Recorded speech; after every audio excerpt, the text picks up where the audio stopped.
హిమాచల్ ప్రదేశ్లో భూకంపం సంభవించింది. చంబా జిల్లాలో రాత్రి భూ ప్రకంపనలు రావడంతో జనం బయటకు పరుగులు తీశారు. రిక్టర్ స్కేలుపై 5.0 తీవ్రతతో గుర్తించారు. ఇక రాత్రి 10 గంటల 4 నిమిషాల సమయంలో భూ ప్రకంపనలు వచ్చాయి. భూ ఉపరితలం నుంచి కేవలం 5 కిలోమీటర్ల లోతులో నమోదైంది. భూకంపం తక్కువ లోతులో సంభవించడం వల్ల ప్రకంపనలు మరింత స్పష్టంగా కనిపించాయి. ఇక తక్కువ లోతులో సంభవించే భూకంపాల తీవ్రత మోస్తరుగా ఉన్నప్పటికీ అవి భూకంప కేంద్రం సమీపంలో బలమైన ప్రకంపనలకు దారితీస్తాయని నిపుణులు చెబుతున్నారు. ఈ భూకంప కేంద్రం హై రిస్క్ జోన్ మండలాల్లో ఒకటైన చంబా జిల్లాలో ఉంది. భూకంపం తక్కువ లోతులో సంభవించడం వల్ల చంబా దాని పరిసర ప్రాంతాల్లోనే కాకుండా పొరుగు ప్రాంతాల్లో కూడా ప్రకంపనలు సంభవించాయి. అయితే ఎలాంటి ప్రాణ నష్టం జరగలేదని అధికారులు తెలిపారు.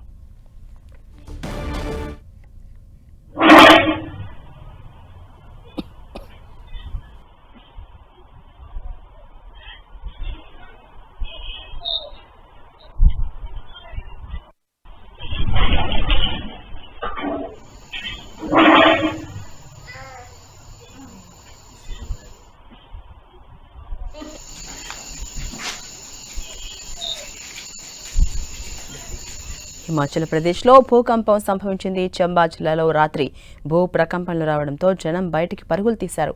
రిక్టర్ స్కేల్పై తీవ్రత 5గా నమోదైంది. రాత్రి 10 గంటల 4 నిమిషాల సమయంలో భూ ప్రకంపనలు వచ్చాయి.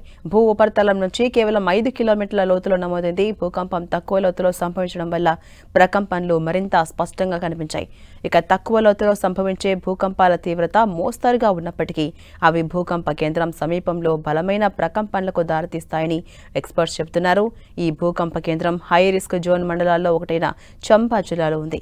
భూకంపం తక్కువ లోతులో సంభవించడం వల్ల చంబా దాని పరిసర ప్రాంతాల్లోనే కాకుండా పొరుగు ప్రాంతాల్లో కూడా ఈ ప్రకంపనలు సంభవించాయి. అయితే ఎలాంటి ప్రాణ నష్టం జరగలేదని అధికారులు తెలిపారు.